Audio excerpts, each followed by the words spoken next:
South India shopping mall the wedding Mantra సరికొత్త wedding collection South India shopping mall.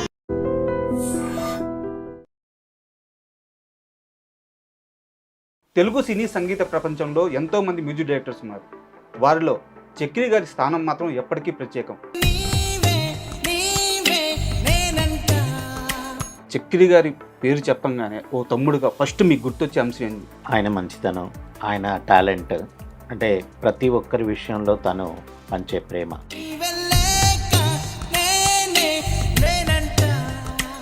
Chakri గారి సినిమాల్లో నుంచి మీకు నచ్చిన ఒక్క పాట పాడతారా?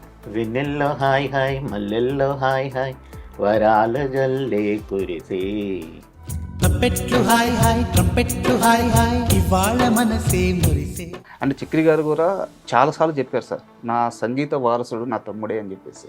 నాకున్న టాలెంట్ ఏంటో నేనే చెప్పుకోవాలి, అంటే ఇంకొకరు చెప్తే చెప్పేది కాదు. నాకున్న టాలెంట్కి నేను చేస్తున్న సినిమాలకి అసలు సంబంధం లేదు. ఎవరైనా ఒక డైరెక్టర్ వచ్చి వాళ్ళకి కావాల్సింది ఏది కావాలో అనుకొని వస్తారు కదా, అది అనుకొని వచ్చినప్పుడు 100% ఇవ్వడానికి నేను. పెద్ద దర్శకులు కానీ నిర్మాతలు కానీ ఆ అసోసియేషన్ కుదరకపోవడానికి కారణం ఏంటి? మీరు అప్రోచ్ అవ్వట్లేదా, వాళ్ళు అప్రోచ్ అవ్వట్లేదా, ఎక్కడా గ్యాప్ వస్తుంది? అంటే ఒక మ్యూజిక్ డైరెక్టరే కాదు, ప్రతి టెక్నీషియన్కి ఒక సక్సెస్, అంటే ఒక మూవీ సక్సెస్ అనేది వస్తే అప్పుడు అందరి దృష్టిలోకి వెళ్తాం. సో అలాంటి success. Hi, welcome to IT. Telugu సినీ సంగీత ప్రపంచంలో ఎంతోమంది మ్యూజిక్ డైరెక్టర్స్ ఉన్నారు. వారిలో చక్రి గారి స్థానం మాత్రం ఎప్పటికీ ప్రత్యేకం. ఆయన మనందరినీ వదిలి 11 సంవత్సరాలు అవుతుంది, కానీ ఇప్పటికీ ఆయన పాటలు మాత్రం మన హృదయాల్లో చిరస్థాయిగా నిలిచిపోయాయి. ఈ ఆదివారం ఆయన జయంతి. ఈ సందర్భంగా మహిత్ నారాయణ, ఆయన తమ్ముడు మనతో ఉన్నారు. ఆయన అడిగి మరిన్ని విషయాలు తెలుసుకుందాం. హాయ్ మహిత్ గారు. హలో, ఎలా ఉన్నారు సార్? అన్నానండి. సార్, చక్రి గారి జయంతి ఈ ఆదివారం. మామూలుగా చక్రి గారి మాట ఎత్తితేనే మా అందరికీ కూడా ఆయన ఇచ్చిన స్వరాలు, ఆయన ఇచ్చిన పాటలు మా అందరినీ కూడా మనసుల్ని మెలిపెట్టేస్తూ ఉంటాయి అన్నమాట. చక్రి గారి సంగీతంతో మా ప్రయాణం అటువంటిది. మీకు కూడా తెలుసు, ఆయన ఉండగా ఎంతమంది ప్రేక్షకుల్ని సంపాదించుకున్నారో, ఆయన సినిమాలు ఎలాంటి విజయాలు సాధించినాయో. సో ఒక్కసారి మనం ముందుగా ఆయన జయంతి సందర్భంగా కేక్ కట్ చేసుకొని మనం ఇంటర్వ్యూలోకి వెళ్దాం సార్. తప్పకుండా. Thank you.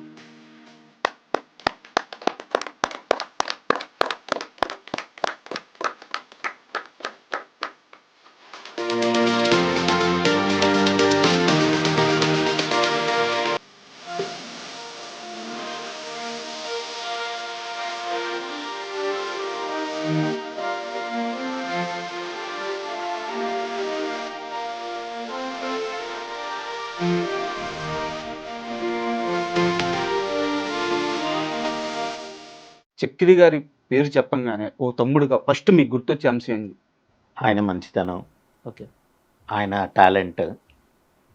సో అంటే ప్రతి ఒక్కరి విషయంలో తను పంచే ప్రేమ. ఓకే, లాస్ట్కి ఆయన ఆటోగ్రాఫ్ కూడా ఇట్లు మీ చక్రి ప్రేమతో అని పెడతారు. అవును. ఆయన ఎప్పటికీ అది, ఆయన ఉన్నా లేకున్నా కూడా అది ఎప్పటికీ నిలిచిపోయే జ్ఞాపకాలు. మీ ద్వారా చక్రి గారికి సంబంధించిన చాలా విషయాలు తెలుసుకోవాలన్నా మాకు. అయితే మనం పూర్తిగా ఇంటర్వ్యూలోకి వెళ్ళే ముందు చక్రి గారి సినిమాల్లో నుంచి మీకు నచ్చిన ఒక్క పాట పాడతారా? వెన్నెల్లో హాయ్ హాయ్ మల్లెల్లో హాయ్ హాయ్ వరాల జల్లే కురిసే, తప్పెట్లో హాయ్ హాయ్ ట్రంపెట్లో హాయ్ హాయ్ ఇవాళ మనసే మురిసే, మే నెలలో ఎండ హాయ్ ఆగస్టులో వాన హాయ్ జనవరిలో మంచు హాయ్ హాయ్ రామా హాయ్ హాయిగుంటే చాలు నుండి 1000 మాటలు ఎందుకండి. Super sir. అంటే చక్రి గారు కూడా పాడేటప్పుడు ఇట్లా ఆ హమ్ చేసుకునే విధానం మిమ్మల్ని చూస్తుంటే మరోసారి చక్రి గారిని చూసినట్టే అనిపిస్తుంది. అంటే చక్రి గారు కూడా చాలాసార్లు చెప్పారు సార్, నా సంగీత వారసుడు నా తమ్ముడే అని చెప్పేసి. సో మీ ప్రయాణం ఇప్పుడు ఎలా జరుగుతుంది? పర్లేదండి, బాగానే జరుగుతుంది. కాకపోతే నిజంగా అన్నయ్య ఆశ్రయాలు నిలబెట్టేంతగా కాదు, అది మాత్రం నేను చెప్పగలను. నాకున్న టాలెంట్ ఏంటో నేనే చెప్పుకోవాలి, అంటే ఇంకొకరు చెప్తే చెప్పేది కాదు. అంటే ఇక్కడ అందుకని చెప్తున్నాను సార్, నాకున్న టాలెంట్కి నేను చేస్తున్న సినిమాలకి అసలు సంబంధం లేదు సార్. అంటే ఎవరైనా ఒక డైరెక్టర్ వచ్చి వాళ్ళకి కావాల్సింది ఏది కావాలో అనుకొని వస్తారు కదా, అది అనుకొని వచ్చినప్పుడు 100% ఇవ్వడానికి నేను రెడీగా ఉన్నాను. సో అలాంటి అంటే ఒక మంచి డైరెక్టర్స్ రావాలి, మంచి సినిమాలు చేయాలని మాత్రం 100% వెయిట్ చేస్తున్నాను. అని ఇప్పటి వరకు చేసిన సినిమాలు ఏదో డిస్సాటిస్ఫాక్షన్ అంటే లేదు. ఆ డైరెక్టర్స్కి వాళ్ళకి కావాల్సింది ఇచ్చాను. సినిమాలో కూడా హైలైట్ ఆఫ్ ది మూవీ ఏంటి అని అంటే మ్యూజిక్ అని చెప్పి ప్రతి సినిమా రిలీజ్కి క్రిటిక్స్ రాస్తారు కదా, అందులో కంపల్సరీ నా సంగీతానికే ముందు పీట ఉంది. అది మాత్రం ఐఎమ్ హ్యాపీ. బట్ కావలసినంత నేను చేయాల్సినంత మాత్రం ఇంకా సాధించలేదు. డెఫినెట్గా సాధిస్తానన్న నమ్మకం ఉంది. అండ్ మీరు చేసిన చాలా వరకు చిన్న సినిమాలు మేము చూసాము. నిజంగా మీరు అన్నట్టు మ్యూజిక్ చాలా బాగుంటుంది. బట్ పెద్ద దర్శకులు కానీ నిర్మాతలు కానీ ఆ అసోసియేషన్ కుదరకపోవడానికి కారణం ఏంది? మీరు అప్రోచ్ అవ్వట్లేదా, వాళ్ళు అప్రోచ్ అవ్వట్లేదా, ఎక్కడా గ్యాప్ వస్తుంది? అంటే ఇండస్ట్రీ అనేది ఒక సక్సెస్ మీద ఆధారపడింది. ఓకే. అంటే ఒక మ్యూజిక్ డైరెక్టరే కాదు, ప్రతి టెక్నీషియన్కి ఒక సక్సెస్ అంటే ఒక మూవీ సక్సెస్ అనేది వస్తే అప్పుడు అందరి దృష్టిలోకి వెళ్తాం. సో అలాంటి సక్సెస్ నేను ఇంకా ఇంతవరకు ఇవ్వలేదని నేను యాక్సెప్ట్ చేస్తున్నాను. రీజన్స్ ఏవైనా అయి ఉండొచ్చు, అది వేరు విషయం. బట్ ఒక సక్సెస్ఫుల్ సాంగ్ నేను ఇచ్చి ఉంటే అంటే బయటకు వచ్చి ఉంటే డెఫినెట్గా నాకు మంచి మూవీస్ వచ్చేవి. అండ్ మనం ముందుగా చెప్పుకున్నట్టు చక్రి గారు చనిపోయి ఇప్పటికీ 11 సంవత్సరాలు అవుతుంది. ఇండస్ట్రీ ఆ లోటు ఇంకా భరిస్తూనే ఉంది. ఎస్. మీ ఫ్యామిలీలో ఆ లోటు ఇంకా ఎలా ఉంది? డే 1 ఎలా ఉందో ఈ రోజుకి అలానే ఉంటుందండి. చక్రి గారు చనిపోయిన తర్వాత డే 1 ఎలా ఉంది? ఇప్పటికీ అలానే ఉంది. ఓకే. అంటే పరిస్థితులు అంటే ఇప్పుడు నేనున్నాను, వర్క్ మీద ఉన్నంతసేపు వర్క్ మీద ఉంటాను. ఓకే. బట్ ఇంటికి వెళ్ళగానే ఆయన జ్ఞాపకాలు డెఫినెట్గా గుర్తొస్తూనే ఉంటాయి. ఓకే. ఇంకా అమ్మకైతే ఆవిడ ఎప్పుడూ ఇంట్లోనే కదా, అవును. ఆయన జ్ఞాపకాలతోనే బతికేస్తూ ఉంటారు. ఈవెన్ చిన్న ఏదన్నా సౌండ్ ఎక్కడి నుంచి అన్న వినబడ్డా అన్నయ్య గొంతులాగా ఉందిరా అంటది. అసలు నిజంగా ఇన్ని సంవత్సరాలైనా మరవలేకపోతున్నామంటే ఆయన పంచిన ప్రేమ ఏందో, ఆయన మంచితనం ఏంటో అది మెయిన్ అనుకోవాల్సింది. దానికి తోడు తల్లి అంటే ఇంకా 100% ఆమె మర్చిపోలేదు. ఆ బాధ పోదు కదా. ఏదన్నా కర్రీ మంచి ఉంటే నా కొడుకు తింటే ఈరోజు ఎంత మెచ్చుకునేవాడో, ఇలాంటివి కూడా ఆవిడ నుంచి రెగ్యులర్గా ఇప్పటికి కూడా వస్తూనే ఉంటాయి. ఏది చేసినా ఫస్ట్ ఆ ఫోటో దగ్గర పెడుతూ ఉంటుంది అమ్మ. ఓకే. అంటే ఆయన లేకున్నా కూడా అంటే ఎందుకమ్మా రోజు పెట్టడం, ఎప్పటికీ పెడుతుంటావు ఎందుకు అని అడిగితే కూడా వాడికి ఇష్టమైన ఇంకా అక్కడ కాక ఇంకెక్కడ పెట్టుకోలేను కదా నేను అంటారు. కొడుకు అంటే లైవ్గా పెట్టలేను కాబట్టి ఆ ఫోటో దగ్గర పెట్టి ఆయనకు పెట్టానన్న తృప్తి అన్నమాట. సో జనరల్గా సంవత్సరికం రోజు ఏదన్నా బర్త్డే రోజు అలా జనరల్గా పెడతారు కదా, కానీ ఆవిడ ఏ చిన్న అకేషన్ కాదు, ఆవిడకి ఏదన్నా మంచి ఫుడ్ అనిపిస్తే అన్నయ్య దగ్గర పెట్టండి, ఆమె తినదు. ఆ తల్లి ప్రేమ అటువంటి. ఆ తల్లి ప్రేమ అలాంటిది, అన్నయ్య పంచిన ప్రేమ కూడా అలాంటిది. అండ్ మీ కుటుంబ నేపథ్యం వస్తే తెలంగాణ రాష్ట్రంలో ఓ మారుమూల చిన్న పల్లెటూరు నుంచి మీరు ప్రారంభమయ్యారు. చక్రి గారి సక్సెస్తో మీరు నాకు తెలిసి లైఫ్లో హైస్ట్ చూసుంటారు. ఎస్. సో అక్కడ దాకా రావడానికి చక్రి గారు పడ్డ కష్టం ఎటువంటిది? యాక్చువల్గా అండి మీరన్న అంటే ఫినాన్షియల్గా మేము కొంచెం వీక్ ఉండొచ్చు చిన్నప్పటి నుంచి. బట్ హోదా వైజ్గా అంటే నాన్న స్కూల్ హెడ్ మాస్టర్, ఊర్లో ప్రతి ఒక్కరూ అంటే మా ఫ్యామిలీకి ఎంత రెస్పెక్ట్ ఇచ్చేదంటే, నేను ఇప్పుడు టీచర్ల గురించి ఇప్పుడు స్కూళ్ళ గురించి మాట్లాడట్లేనండి. సో ఒక 30 years బ్యాక్ అసలు స్కూల్లో హెడ్ మాస్టర్ అంటే మా నాన్నకుండే విలువ, నాన్న అంటే మామూలుగా టీచర్ రాగా కాకుండా చాలామంది పేద పిల్లల్ని వాళ్ళకి మళ్ళీ ఇంటికి పిలిచి ట్యూషన్స్ చెప్పించి వాళ్ళకి ఫ్రీగా వాళ్ళకి చదువు రావడం కోసం చాలా కృషి చేశారనమాట. దానివల్ల నాన్నగారికి మంచి పేరు. అంతేకాకుండా ఊర్లో ఈ మన డాక్టర్ ఫెసిలిటీస్ లేవని చెప్పి ఆయనే ఆర్ఎంపీ చదివి మందులు ఇచ్చేవారనమాట. సో ఇవన్నీ చేయడం వల్ల నానంటే అందరికీ ఒక మంచి పేరు. అదే కాకుండా ఫ్యామిలీని చిన్నప్పటి నుంచి ఒక క్రమశిక్షణ, ఒక పద్ధతిలో పెంచడం, ఇవన్నీ చూసి మా ఫ్యామిలీకి చాలా రెస్పెక్ట్ ఉండేది. సో ఆ రెస్పెక్ట్ పరంగా చిన్నప్పటి నుంచి మేము మంచి హోదాలోనే బతికినట్టు లెక్క. కాకపోతే ఫినాన్షియల్గా ఆయనకున్న దాంట్లో ఆయన గొప్పగా చూస్తారు, అది వేరే విషయం. బట్ అన్నయ్య అనేది ఒక ప్రభంజనం. సో మా ఫ్యామిలీ ఊహించింది కాదు, నాట్ ఓన్లీ ఫ్యామిలీ, అసలు ఎవరు ఊహించింది కాదు. ఆయన అంత మంచి స్థానానికి వచ్చారు. దానికి రావడానికి కృషి అంటే ఆయన చాలా ఇబ్బందులు పడ్డారు, చాలా కష్టాలు పడ్డారు, చాలా అంటే ఎదుర్కోవాల్సి వచ్చింది. సో డిగ్రీ అయిపోయాక ప్రైవేట్ ఆల్బమ్స్ చేస్తూ నేను పీజీ చేస్తూ ప్రైవేట్ ఆల్బమ్స్ చేస్తాను అని చెప్పి నాన్నతో నొప్పించుకొని హైదరాబాద్ వచ్చారనమాట. నాన్న అన్నారు మహబూబాద్లోనే గవర్నమెంట్ టీచర్గా నేను వాలంటరీ రిటైర్ అయ్యి జాబ్ ఇస్తాను అంటే, లేదు ఒకవేళ బిజినెస్ ఇష్టం ఉండేది అన్నయ్యకి. ఎందుకు జాబ్ ఇష్టం లేదంటే, నాన్న 5 పిల్లల్ని పెంచిన విధానం, నాన్న మా 5 కాకుండా మా పెద్దనాన్న వాళ్ళ పిల్లలు, మా బాబాయిలు, మా తాతగారు అందరూ మా ఇంట్లోనే ఉండేదన్నమాట. సో తాత మా నాన్నకి ఇచ్చిన ఆస్తి అంటే ఒక 7 దేవుడి ఫోటోలు. సో మిగిలినంతా నాన్న స్వార్జితం, నాన్న కష్టార్జితమే అనమాట. ఒక స్థానానికి మేము వచ్చామంటే అంత నాన్నే రీజన్. సో అంత కష్టపడి చేయాల్సి వచ్చింది కదా నాన్న. సో మళ్ళీ నేను జాబ్ చేస్తే మనం ఇలానే ఉంటాము అనేది ఒకటి. ప్లస్ టాలెంట్ని ఇక్కడే పోనిచ్చుకోకూడదు. ఆ ఊర్లో ఏదో ఆర్కెస్ట్రా ప్రోగ్రాంలు ఇచ్చి పాటలు పాడుకుంటూ అక్కడే కాకుండా దాన్ని సినీ పరిశ్రమకు అందించాలి. దీనికి అంటే అన్నయ్యకు చిన్నప్పటి నుంచి చిరుగారంటే చాలా ఇష్టం. సో మా ఇంట్లో ఈవెన్ సినిమా పాటలు పాడనిచ్చేవారు కాదు నాన్న. దేశభక్తి గీతాలు, భక్తి గీతాలు, సంస్కృత శ్లోకాలు ఇవన్నీ మేము రోజు పొద్దున 5 to 6 1 hour రోజు అవి పాడుతూ ఉండేవాళ్ళం అనమాట, ఫ్యామిలీ అందరం కూర్చొని. అలాంటిది సినిమా పాటలు పాడనిచ్చేవారు కాదు. అలాంటి స్థాయి నుంచి అన్నయ్య ఒక సినిమా ఇంత మ్యూజిక్ డైరెక్టర్, అలాగే నేను మ్యూజిక్ డైరెక్టర్ని, మా అక్క మా సిస్టర్ తను సింగరు, సో అక్క వాళ్ళ పాప ఇప్పుడు సింగర్గా రాబోతుంది. ఇట్లా ఫ్యామిలీలో ఇంతమంది వచ్చాం. నాన్న కూడా యాక్ట్ చేసే ఇది వచ్చిందనమాట. ఆయన బేసికల్గా సింగర్. ధనలక్ష్మి ఐ లవ్ యూలో రూపాయి కాసులోనే ఉన్నది తమాషా అని ఓ పాట పాడారు నాన్న. సో నాన్న బుర్రకథ ఆర్టిస్ట్, ఆయన రైటరు, సింగరు అన్నీ కూడాను. అంటే చక్రి గారికి మొదటి సినిమా అవకాశం వచ్చినప్పుడు మీకు ఎవరు చెప్పారో ఆ రోజు ఇంట్లో ఉన్న ఆనందం గురించి చెప్పండి. అసలు ఇక్కడ ఒక విచిత్రం ఉంది. అంటే నాన్నగారు రిటైర్మెంట్ అవుతున్నారు అదే రోజు ఫంక్షన్ అక్కడ.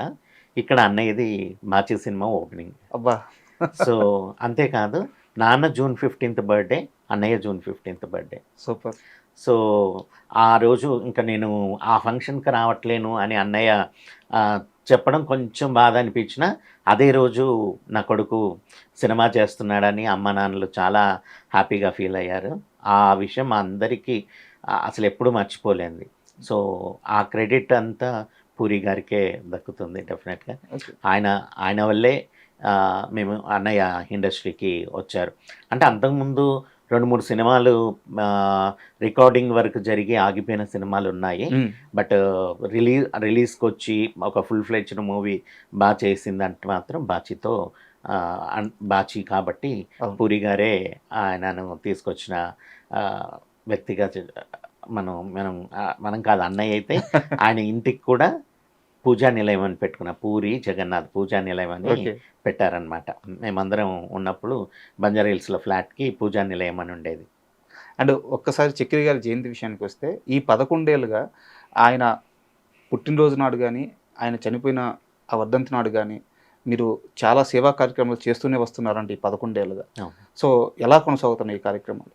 ఎలా కొనసాగడం అంటే అండి, ప్రతిసారి ఆయన ఆశయం ఏంటంటే అనాథలకు సేవ చేయాలి, బ్లడ్ డొనేషన్ క్యాంప్స్. అంటే ఆయన దగ్గరికి వచ్చి ఎవ్వరు అడిగినా లేదు అని చెప్పకపోయేది. చాలా సందర్భాలు ఉన్నాయి, అవన్నీ ఆయన చెప్పుకునేవారు కూడా కాదు. ఏదైనా ఇంటర్వ్యూ చేసినప్పుడు కూడా నేను ఇది చేశానని మాత్రం ఎన్నడూ చెప్పుకునేవారు కాదు. సో ఆయన చేసిన ఆ సాంప్రదాయాన్ని నాకు తోచినంతగా చేస్తాను. ఇప్పుడు నేను ఆయన అంత ఎస్టాబ్లిష్డ్ కాకపోవచ్చు, అన్నీ కాకపోవచ్చు. సో అంతలో ఎంతవరకు చేయగలను అలా ఫ్యామిలీ సపోర్ట్తో అందరం కలిసి సో ఈ బ్లడ్ డొనేషన్ క్యాంప్స్ కానివ్వండి, క్యాన్సర్ హాస్పిటల్ ముందు లేకపోతే అనాథాశ్రమాలలో భోజనాలు పెట్టించడము, ఫ్రూట్స్ డిస్ట్రిబ్యూషన్, ఏదో నాకు తోచినంతగా నేను ఒక్కొక్కసారి ఒక్కొక్క రకంగా చేస్తూ వస్తున్నాను. అంటే మీరు చేస్తుంది మీ అన్నగారి మీద ప్రేమ అదొకటే కాదు, బాధ్యత కూడా కనిపిస్తుంది. ఎందుకంటే తెలుగు సినిమా చరిత్రలో చాలామంది మ్యూజిక్ డైరెక్టర్లు ఉన్నారు. చక్రి గారి కంటే ముందు ఆ స్టార్డమ్ అనుకున్న వాళ్ళు కూడా చాలామంది ఉన్నారు. బట్ మొదటిసారి ఫ్యాన్స్ ఒక అసోసియేషన్గా ఏర్పడ్డ ఒక మ్యూజిక్ డైరెక్టర్ ఎవరంటే చక్రి గారే. 100%. అవును. ఆయన తన ఫ్యాన్స్ అందరికి చెప్పేవారట, ఈ సేవా కార్యక్రమాలు చేయండి, ఈ బ్లడ్ డొనేషన్స్ చేయండి, ఈ అనాథలకి సహాయం చేయండి అని చెప్పేసి. మీరు మీ వంతుగా ఇప్పటికీ ఆ కార్యక్రమాలు కొనసాగిస్తున్నారంటే నిజంగా very very appreciate sir, super. Thank you. And ఇండస్ట్రీలో ఒక టాక్ ఉంది సార్, మ్యూజిక్ డైరెక్టర్స్ కానీ అప్కమింగ్ వాళ్ళు సింగర్స్ కానీ ఎవరైనా సరే ఆకలితో ఉన్నారు అంటే చక్రి గారి స్టూడియోకి వెళ్తే వాళ్ళ కోసం అన్నం రెడీగా ఉంటుంది, ఎంతమంది అయినా ఆ భోజన సమయానికి వచ్చి తినేసి వెళ్ళిపోవచ్చు, వాళ్ళతో పని చేయాల్సిన అవసరం లేదు, వాళ్ళ మొహం తెలియాల్సిన అవసరం లేదు, సంగీత ప్రపంచంలోకి వచ్చి కష్టపడుతున్న ప్రతి ఒక్కరికి ఇక్కడ ఆహారం దొరకద్ది అని చెప్పిన గొప్ప వ్యక్తి చక్రి గారు. అవునండి.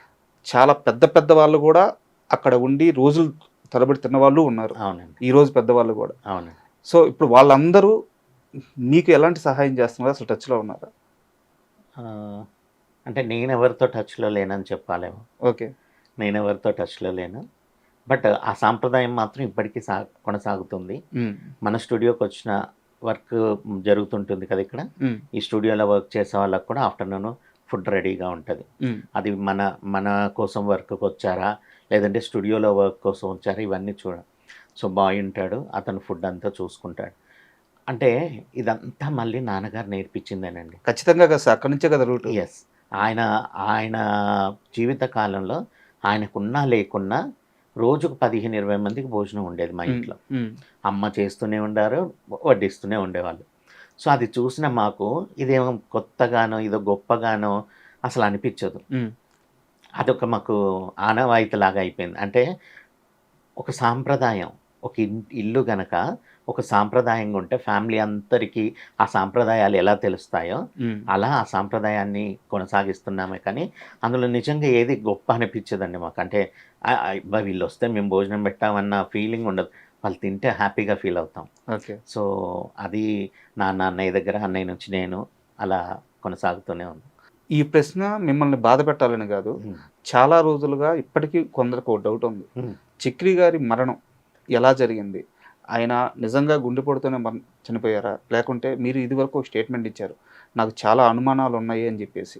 సో అసలు ఒక్కసారి ఆయన ఎలా చనిపోయారు కాస్త వివరంగా చెప్తారు? అంటే నేను చెప్పడం కాదండి, డాక్టర్లే సస్పీషియస్ డెత్ అని చెప్పారు. ఓ. పోస్ట్ మార్టం చేయించమని చెప్పారు. ఓకే. బట్ అది జరగలేదు, అది కాలేదు. ఇంకా అది దాని గురించి అందుకనే పోస్ట్ మార్టం ఎందుకు జరగలేదు? So many reasons. పెద్దవాళ్ళందరూ తనను అలా చేయడం బాగోదు అది ఇది అని చెప్పి మమ్మల్ని బ్లాక్మెయిల్ చేసి తొందరగా అన్ని కార్యక్రమాలు కానిచ్చేశారు. మీరు చాలా పెద్దవాడు వాడారు బ్లాక్మెయిల్. ఏది వాడినా తప్పు లేదండి, ఎందుకంటే మేమున్న పరిస్థితి అప్పుడు అలాంటిది. సో అందుకని మేబీ నేను ఇవన్నీ మాట్లాడుతున్నానని కూడా చాలా మంది కోపం ఉండొచ్చు. ఓకే. అది కూడా మీ కెరీర్ మీద ప్రభావం చూపించింది మేబీ. బట్ నేను ఉన్నది మాట్లాడుతున్నాను, నేను సృష్టించి మాట్లాడట్లా. బట్ అందరికంటే ఎక్కువ నష్టపోయింది మీ కుటుంబం కదా. అంతే కదండి, మాట్లాడకుండా. అంతే కదా. ఇప్పుడు డబ్బుల విషయం కాదు, ఆస్తుల విషయం కాదు, రక్త సంబంధం, వ్యక్తిని కోల్పోయాం. ఎంతో ప్రేమను పంచిన వ్యక్తిని కోల్పోయాం, అంతే. అది ఎవరికి అవసరం ఉండదండి, ఎవరికి ప్రాబ్లం ఉండదు. 4 రోజులు మహా అయితే బాధపడతారేమో కానీ డైలీ మాలాగా ఫీల్ అయ్యే వాళ్ళైతే ఎవరు ఉండరు. ఈవెన్ వైఫ్ కూడా అలా ఉండదు. డెఫినెట్గా రాసి చెప్తున్నాను 100%. ఈ ప్రపంచంలో మేము ఇది అవుతున్నంతగా మా అన్నయ్య వల్ల ఎవరు ఉండరు. అండ్ చక్రి గారు చనిపోయిన తర్వాత కొన్ని కాన్సిక్వెన్సెస్ జరిగినాయి. సో నేను వాటి లోతుల్లోకి వెళ్ళదలుచుకోలేదు, ఎందుకంటే మీరు ఆ పెయిన్ అంతా దాటారు, మీ కాళ్ళ మీద మీరు నిలబడి కష్టపడి జీవిస్తున్నారు. సో నేను వాటి జోలికి వెళ్ళట్లేదు. బట్ నా క్వశ్చన్ ఏంటంటే, ఆ ఆస్తి పంపకాలన్నీ అయిపోయిన తర్వాత కూడా కొన్ని ఆస్తులు కోర్టు కేసులో ఇరుక్కుపోయి ఉన్నాయి, ఇప్పుడు అవన్నీ క్లియర్ అయినాయి. అసలు ఆస్తి పంపకాలు అనేది ఏవీ జరగల, మొత్తం అలానే ఉంది ఇప్పటి వరకు. ఓకే. మేము అందులో నుంచి 1 సింగిల్ రూపీ కూడా ఎంజాయ్ చేయట్లేము సార్. ఆ కోర్టు కేసులన్నీ ఇంకా అలానే ఉన్నాయి. కాస్త మనం ఈ మూడు నుంచి బయటకు వద్దాం. ఇంకొక పాట కావాలి సార్ చక్రి గారు. పాట నన్ను పాడమన్నారు, ఇప్పటి వరకు గొంతులో ఒక బాధని నింపారు, ఇప్పుడు పాట రాదు. సో అన్నయ్య కొత్త సింగర్స్ని వీళ్ళందరినీ ఇంట్రడ్యూస్ చేయడంలో చాలా ఇది కదా. సో నేను కూడా మన ఇంటర్వ్యూ ద్వారా ఒక సింగర్ని పరిచయం చేస్తూ నా బదులుగా తనను పాడిద్దాం. ప్రత్యూష. Thank you sir. ఈ రోజే తెలిసింది నీలో దాగిన ప్రేమ, చిత్రంగా కురిసింది మదిపై మల్లెల వాన, నా ఊపిరితో జీవించేటి ఓ చంటి ఐ లవ్ యురా, నిన్నే తలచి నన్నే మరిచ ఓ కన్నా ఐ లవ్ యురా, కనులాల్చే కన్నీరువు నన్ను చేరి పన్నీరువు, నీ ఎద చాటు వలపేంతో తెలిసిందిరా, నిజం చెప్పమంటే నాకిష్టం నువ్వంటే, నాతోనే నువ్వు ఉంటే ఆనందం నా వెంటే, ఈరోజే మెరిసింది ఒక తారక, నీ స్నేహం కోరింది మనసాగక, హొయ్ హొయ్ హొయ్ హొయ్ హొయ్ హొయ్ హొయ్, నిజం చెప్పమంటే నాకిష్టం నువ్వంటే, నాతోనే నువ్వు ఉంటే ఆనందం నా వెంటే. Wow, super sir. అంటే అన్నయ్య గారు చాలామంది కొత్త సింగర్స్కి అవకాశం ఇచ్చారు, మీరు కూడా ఆయన బాటలోనే మీరు కొత్త సింగర్ అంటున్నారు, ఆ అమ్మాయి ఏమో ఒక సీనియర్ పాడినట్టు పాడారు. సో మీరు కూడా అదే పందాలో కొనసాగడం చాలా ఆనందంగా ఉంది సార్. చక్రి గారికి చిరంజీవి గారు అంటే ఎంత అభిమానమో మేమందరం చూస్తున్నాం, మీకు రామ్ చరణ్ అంటే ఎంత ఇష్టమో మేమందరం చూస్తున్నాం. మీరు వారి పేరుతో, చిరంజీవి గారి పేరుతో శ్రీ స్టూడియో అని చెప్పేసి ఒకటి కట్టాలని, అది మీరు ఆయన చివరి కోరిక అని చెప్పారు, అది మీరు ఫుల్ఫిల్ చేశారు కూడా. ఆ సమయంలోనే రామ్ చరణ్ గారు మీ అభ్యున్నతికి, మీ కెరీర్కి ఆయన ఒక భరోసా కూడా ఇచ్చారు. తర్వాత మళ్ళీ రామ్ చరణ్ గారిని ఎప్పుడైనా కలిసారా? లేదండి. మరి ఎందుకు సార్, కలవాలి కదా? అంటే నేను అనుకున్న సక్సెస్ ఇంకా నేను అవ్వలేదు, అది అయ్యాక డెఫినెట్గా వెళ్ళి కలుస్తాను. ఓకే. అండ్ చక్రి గారి పేరు చెప్పంగానే ముందుగా గుర్తొచ్చేది పూరి జగన్నాథ్ గారు. అవును, వాళ్ళిద్దరి అసోసియేషన్ అంతకాలం కొనసాగింది, అంత గొప్పది కూడా. అవును. సో పూరి గారి నుంచి మీకు ఎలాంటి ఇన్పుట్స్ కానీ లైఫ్లో ఎలాంటి సపోర్ట్ కానీ వస్తూ ఉంటుంది? డెఫినెట్గా మంచి మంచి చేయాలి, మంచి మూవీస్ చేయాలి, బాగుండాలి అని చెప్పి డెఫినెట్గా బ్లెస్ చేస్తారు. ఓకే. సో అలాంటి అది ఉంది. అండ్ చక్రి గారి తమ్ముడుగా, అంటే ఆయన సంగీత వారసుడుగా కూడా మిమ్మల్ని ప్రకటించారు. రాబోయే కాలంలో మీ కెరీర్ ప్లానింగ్స్ ఎలా ఉన్నాయి? ఫస్ట్ మంచి సక్సెస్ అండి. అంటే మంచి సక్సెస్, ఇక్కడ పిచ్చి సక్సెస్ అనే ఉండదు. సక్సెస్ అంటేనే ఫస్ట్ మనల్ని అధిగమించి మనం చేస్తున్న పనే మన సక్సెస్. అది చేయకుండా కూర్చున్న రోజు మాత్రమే మనం ఫెయిల్యూర్. బట్ కానీ ఇండస్ట్రీలో మనకంటూ ఒక గుర్తింపు కావాలి. అంటే గుర్తింపు అంటే నేను వేరేలాగా చెప్పట్లా, అంటే ఒక మంచి మ్యూజిక్ డైరెక్టర్ అన్న ఒక గుర్తింపు వస్తేనే మనకు ప్రాజెక్ట్స్ వస్తాయి, ప్రాజెక్ట్స్ వస్తేనే మనకి ఇన్కమ్ ఉంటుంది. సో ఆ ఇన్కమ్ ఉన్నప్పుడు నేను సాధించాలనుకున్నవి, నేను చేయాలనుకున్నవి నాట్ ఓన్లీ మూవీ పరంగానేనండి. అదే ఇప్పుడు అన్నయ్య ఫర్ ఎగ్జాంపుల్ ఇప్పుడు కొంత ఇన్స్ట్రుమెంట్స్, లైవ్ ఇన్స్ట్రుమెంట్స్ ప్లే చేసే ప్లేయర్స్ తక్కువైపోయారు హైదరాబాద్లో. సో సింగర్స్ అంటే ప్రతి ఒక్కరు వచ్చేస్తున్నారండి, ఈ షోస్ వస్తున్నాయి, వీటి వల్ల సింగర్స్ చాలామంది పుడుతున్నారు, కానీ ఇన్స్ట్రుమెంట్ ప్లేయర్స్ రావట్లేదు. ఇప్పటికీ మనం చెన్నై మీద డిపెండ్ అవ్వాల్సి వస్తుంది. సో వాళ్ళకు ఒకవేళ ఇక్కడ ఉన్నా కూడా వాళ్ళకి కరెక్ట్గా అవకాశాలు లేకుండా పోతున్నాయి. సో అలా కాకుండా ఒక ఇన్స్టిట్యూట్ పెట్టి, అన్నయ్య పేరు మీద ఒక కాలేజ్ లాంటిది పెట్టి ఫుల్ ఫ్లెడ్జ్డ్గా సినిమాకి సంబంధించింది మాత్రమే, అంటే ఇప్పుడు సాహిత్యపరంగా, ఐ మీన్ మ్యూజిక్ పరంగా ఒక కర్ణాటికల్ వోకల్స్ అలా ఆ మ్యూజిక్ పరంగా చెప్పే కళాశాలలు చాలా ఉన్నాయి. ఇక్కడ లైవ్లీవుడ్ కోసం మాత్రమే నేర్పించబడే విద్యలతో, అంటే మన దీనికి సంబంధించిన దాంతో ఒక కాలేజ్ పెట్టాలి అనేది నా కోరిక. అది అన్నయ్య పేరుతో చేయాలి అనేది. అది ఎప్పటికి నెరవేరుతుందో నాకు తెలియదు, బట్ అది మాత్రం డెఫినెట్గా నేను చెయ్యాలి. ఓకే. అండ్ చక్రి గారి విషయానికి వస్తే ఆయనకి ఫుడ్ అంటే చాలా ఇష్టం. నాకు ఒక లైవ్ ఎగ్జాంపుల్ ఉంది, చెప్తాను. నేను 99 టీవీ అని చెప్పి ఒక ఛానల్ ఉండేది, దాంట్లో తమ్మారెడ్డి భరద్వాజ్ గారు మాకు హెడ్. ఓకే. ఆయన దగ్గర ఇంటర్వ్యూకి వచ్చారు చక్రి గారు. ఓకే. ఇంటర్వ్యూ కొంచెం ఎక్కువ డ్యూరేషన్ ఉండే ఇంటర్వ్యూ, హాఫ్ షూట్ అయింది. హాఫ్ తర్వాత మేమందరం అటు పక్కన ఖాళీగా ఉన్నాము. చక్రి గారు ఫుడ్ చెప్పారనమాట. ఫుడ్ చెప్పినప్పుడు మాకు తెలియదు, బట్ ఫుడ్ మా అందరికీ వచ్చింది. ఓకే.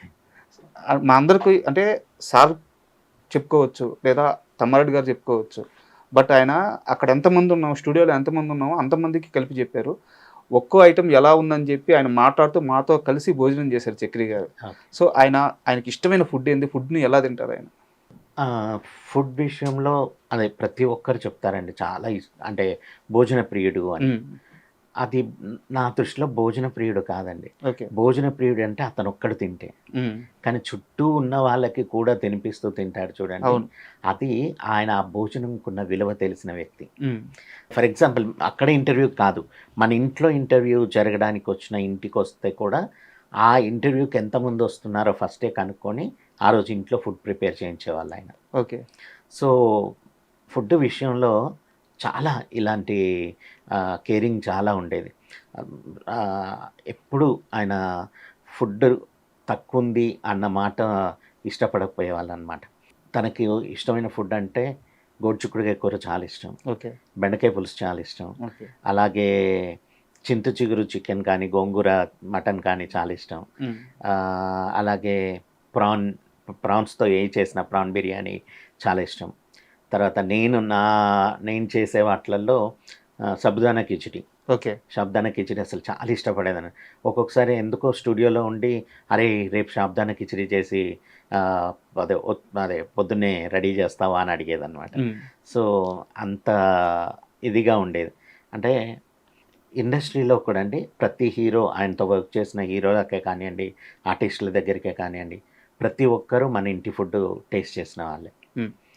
సో అంత ఇదిగా ఉండేది. తనకి ఫుడ్లో ఇది ఇష్టం అది ఇష్టం లేదు అనేది ఏది ఉండేది కాదు, దేన్నైనా మంచిగా ఆస్వాదిస్తూ తినేవారు. సార్ వ్యక్తిగతంగా చక్రి గారు ఎంత మంచివారో అండ్ ఆయన అలవాట్లు కూడా ఎంత మంచిగా ఉండేవో నాకు తెలుసు. బట్ ఏంటంటే ఈ తరంలో ఉండే ప్రేక్షకులకు కూడా ఆయన గురించి తెలియాలని, వాళ్ళకి ఉండే ఒక చెడు అభిప్రాయం అది కరెక్ట్ కాదని తెలియజేయడానికి మిమ్మల్ని క్వశ్చన్ అడుగుతున్నా, తప్పుగా అనుకోవద్దు. చక్రి గారు కెరీర్ చివరికి వచ్చేసరికి, అంటే చనిపోయే ముందు సమయానికి వచ్చేలేకే శారీరకంగా చాలా లావుగా అయిపోయి, ఒకప్పుడు చక్రి గారికి అప్పుడు చక్రి గారికి చాలా తేడా వచ్చేసింది. ఇప్పటికీ కొంతమంది ఏంటంటే ఇండస్ట్రీలోకి వచ్చి సక్సెస్ని ఎంజాయ్ చేస్తూ తాగుడికి అలవాటు అయిపోయాడు, అందుకే చక్రి అంత లావు అయిపోయాడు, అందుకే హార్ట్ స్ట్రోక్ వచ్చింది, ఇలాంటి కామెంట్స్ ఇప్పటికీ కొంతమంది పెట్టడం నేను చూశాను అనమాట. వాళ్ళందరికీ ఏం చెప్తారు? ఒకరు ఇద్దరు ముగ్గురు నలుగురు చెప్పినంత మాత్రాన నిజమైపోదు సార్. అంటే ఆయన దగ్గరికి వచ్చిన ప్రతి వ్యక్తి కోసం ఆయన టైం స్పెండ్ చేయాలని చూశాడు కదా, అది ఆయన చేసిన తప్పు. ఓకే. నిజంగా ఈ భోజనములు ఇవన్నీ అందరికీ వడ్డించుకుంటూ ఆయన కూడా అందరితో పాటు తిన్నాడని చెప్పారు కదా, అది ఆయన చేసిన తప్పు.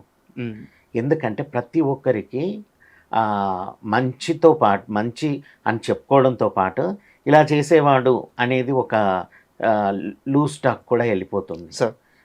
అది ఆయన చేసిన, నిజంగా అది ఆయన చేసిన తప్పు కాదు, ఆయన మంచితనం అది తప్పు అవుతుంది అంతే. ఇప్పుడు అకేషనల్గా ఒక పార్టీ జరుగుతుంటేనండి, ఒక ఫ్యామిలీసే తీసుకోండి, 10 మంది కూర్చొని పొద్దున్న నుంచి రాత్రి వరకు తాగి దొల్లుకొని గొడవలు పెట్టుకొని పిచ్చగా కొట్టుకునే వాళ్ళు కూడా ఉన్నారు. అలా ఎప్పుడు మరి ఆయన చేసినట్టు లేదే. అవును. మరి అది కదా చెడుతనం అంటే, అది కదా నువ్వు మాట్లాడుకోవాల్సింది. ఒకవేళ అలా జరిగితే సార్ అవేవి జరగలేదే. అవును, ఎప్పుడు లేవు సార్. ఆయన లిమిట్స్లో ఆయన తాగేవారు, తాగలేదు అని నేను చెప్పను, ఎవరు దాన్ని అబద్ధం అని చెప్పరు, కానీ తన లిమిట్స్లో తను ఉండేది. సో 10 బాటిల్లో చుట్టూ ఉన్న వాళ్ళు తాగితే ఆయన హాఫ్ బాటిల్ కూడా తాగకపోయేది. ఓకే. అది అందరికి తెలవాలని చెప్తున్నా. ఈరోజు అసలు దాని గురించి మాట్లాడడం నాకు ఇష్టం లేదు, బట్ తెలియాలి అన్నారు కాబట్టి చెప్తున్నాను. సో ఆయన హెల్త్ అయినా పాడవడానికైనా, ఆయన ఓవర్ వెయిట్ అవ్వడానికైనా నాట్ ఓన్లీ ఇవే కారణాలు కాదు. ఆయన బయటికి ఎంత గంభీరంగా ఎంత గొప్పగా ఉండేవాడో లోపల అంత బాధలు భరించాడు. ఏ అంశాల వల్ల అంత బాధపడ్డారు? చాలా అంశాలు. అటు కెరీర్ పరంగా కొంత అయి ఉండొచ్చు, వైఫ్ పరంగా అయి ఉండొచ్చు, ఓకే, పిల్లలు లేరన్న బాధ, ఓకే, వీటన్నిటినీ ఆయనను చాలా కుంగదీశాయి. అవన్నీ మా దగ్గర చెప్తూ ఉండేవారు. అండ్ చక్రి గారి పేరు చెప్పుకోగానే మనకి ఎంతోమంది సింగర్స్ గుర్తొస్తారు. ఈరోజు ఇండస్ట్రీలో చక్రి గారు అవకాశాలు ఇచ్చిన చాలామంది సింగర్స్ ఇప్పుడు స్టార్ స్టేటస్ని అనుభవిస్తున్నారు. సో ఆయన ఎందుకు కొత్త వారికి అవకాశం ఇవ్వాలని పరితపించేవాళ్ళు? తను ఒక కొత్తగా వచ్చిన వ్యక్తి, ఓకే, ఇండస్ట్రీకి ఏమాత్రం సంబంధం లేని కుటుంబం నుంచి వచ్చిన వ్యక్తి. ఆయనను ఒకళ్ళు ఆదరించినప్పుడు ఆయన ఎంత హ్యాపీగా ఫీల్ అయ్యాడో, ఉమ్, ఆయన వాళ్ళ గురించి ఎలా చెప్పుకున్నాడో, ఆయన ఆ ఆ ఫ్యామిలీ పట్ల కానీ ఆ వ్యక్తి పట్ల కానీ ఎంత గౌరవంగా ఉన్నాడో అదంతా ఆయనకు గుర్తుంది. ఉమ్, సో కొంతమందిని మనం తీసుకురావాలి. ఆయన నన్ను తీసుకొస్తే నేను ఒక స్థానానికి వచ్చాను. సో అలా మనం కొంతమందిని తీసుకొస్తే వాళ్ళ లైఫ్లు బాగుపడతాయి, వాళ్ళందరూ చాలా హ్యాపీగా ఉంటారని చెప్పి అలా తీసుకొచ్చేవాళ్ళండి. చాలా చాలా మంది డైరెక్టర్స్ ఈ పాట ఒక పెద్ద సింగర్ పాడితే బాగుంటుందంటే కూడా ఓకే. కాదు, నా దగ్గర ఉన్న పలానా సింగర్ పాడితే చాలా బాగుంటుందని చెప్పి పాటలు ఇచ్చిన వ్యక్తి ఎంత ఎవరు గొప్ప ఉండరండి. చెప్తున్నాను కదా, అలాంటి వ్యక్తి ఉండడు, అలాంటి వ్యక్తి మళ్ళీ రాడు. ఆయన గురించి ఉన్న మంచి విషయాలు మాట్లాడుకొని అది నేర్చుకోవాలే తప్ప వేరే ఏ దాన్ని ఆయనకి ఆపాదించద్దు అనేది మాత్రం నాకు నా నా రిక్వెస్ట్ అండి. తప్పకుండా సార్. అండ్ మీరు ఆయన లాంటి వ్యక్తి ఉండరు, మళ్ళీ రారు అన్నారు. అది 100% నిజం. ఆయన లేకపోవడం వల్ల ఈ 11 ఏళ్ల కాలంలో అరే ఈ మూమెంట్లో మా అన్నుంటే బాగుండేది కదా అని మీరు ఫీల్ అయిన సందర్భం ఏదైనా ఉందా? ఎవ్రీ మూమెంట్ అండి. ఒక పర్టికులర్ ఇన్సిడెంట్ ఏదన్నా? అలా చెప్పలేను. అదే నేను చెప్తున్నాను కదా, ఈరోజు ఆయన ఉండుంటే నా కెరీర్ ఇలా ఉండేది కాదు. ఓకే. నేను ఒకవేళ ఏదన్నా ఒక మూమెంట్లో మా అక్క కూతురు పెళ్ళయింది, ఆ పెళ్ళిలో కూడా మేము ఆయన లేడన్న బాధతోనే మేము ఆ పెళ్ళంతా అర్థమైంది సార్. అంటే చేసాము. సో అలా ప్రతి మూమెంట్లో ఆయన ఉంటే బాగుండు. ఒక మంచి ట్యూన్ చేసినప్పుడు నేను అన్నయ్యకి వినిపించలేకపోతున్నాను అన్న బాధ ఉంటుంది. ప్రతి విషయంలో ఆయన లేని లోటు వినిపించదు. ఫైనల్లీ నేను స్టూడియో పెట్టానన్నాను కదా, ఆ రోజు కూడా నా అన్నయ్య ఉంటే ఎంత బాగుండేదో అని అసలు ఆయన ఎగిరి గంతేసేవారు సార్. అసలు చాలా హ్యాపీగా ఫీల్ అయ్యేవారు. ఆయన డ్రీమ్ కదా అది. అవునండి. అండ్ అమ్మగారి ఆరోగ్యం ఎలా ఉంది సార్ ఇప్పుడు? అంటే ఆవిడ ఆరోగ్యం అన్నయ్యతోనే బాగాలేదు. బట్ నాకంటూ ఒక తోడు కావాలి కదా, అలా నిల్చొని ఉంటున్నారు నా కోసం. అండ్ చివరగా చక్రి తమ్ముడిగా, ఆయన సంగీత వారసుడుగా ఇండస్ట్రీకి మీరు ఒక కాల్ ఇవ్వాలంటే, అంటే నేను సిద్ధంగా ఉన్నాను, ఒక కాల్ ఇవ్వాలి అంటే ఏం చెప్తారు? ఇప్పుడే కాదండి, నేను ప్రతిసారి చెప్తూనే ఉన్నాను. ఒక 2000 ట్యూన్ బ్యాంక్తో నేను రెడీగా ఉన్నాను. అందులో ఆల్ వెరైటీస్ ఆఫ్ సాంగ్స్ చేసుకొని ఉన్నాను. 2000 సాంగ్స్? యా. ఓ. సో ఒక్కసారి ఎవరైనా డైరెక్టర్ కానీ ప్రొడ్యూసర్స్ కానీ వచ్చి ఒక్కసారి చూస్తే సరిపోతుంది అనేది నా ఒపీనియన్. సో అది అందరికీ నా రిక్వెస్ట్. ఈరోజు ఐ డ్రీమ్స్ నుంచి కూడా మళ్ళీ రిక్వెస్ట్ చేసుకుంటున్నాను. ఒకవేళ ముందు నేనేమైనా పొరపాట్లు చేస్తున్నా, నా మ్యూజిక్లో మీకు ఏమైనా నచ్చనివి ఉన్నా కూడా అది పట్టించుకోవద్దు. ఇప్పుడు రండి, నా కంపోజిషన్స్ ఏంటో చూపిస్తాను, నచ్చితేనే మూవీ ఇవ్వండి, ఇది మాత్రం చెప్పగలనండి. Super sir. చక్రి తమ్ముడిగా, చక్రి గారి సంగీత వారసుడిగా మీ సంగీత ప్రయాణం ఇంకా హైస్ట్ చేరుకోవాలని, అండ్ ఆయన ఆశయాలను కూడా మీరు ఇలాగే ముందుకు తీసుకెళ్లాలని మనస్ఫూర్తిగా కోరుకుంటున్నాం. Thank you sir. Thank you so much.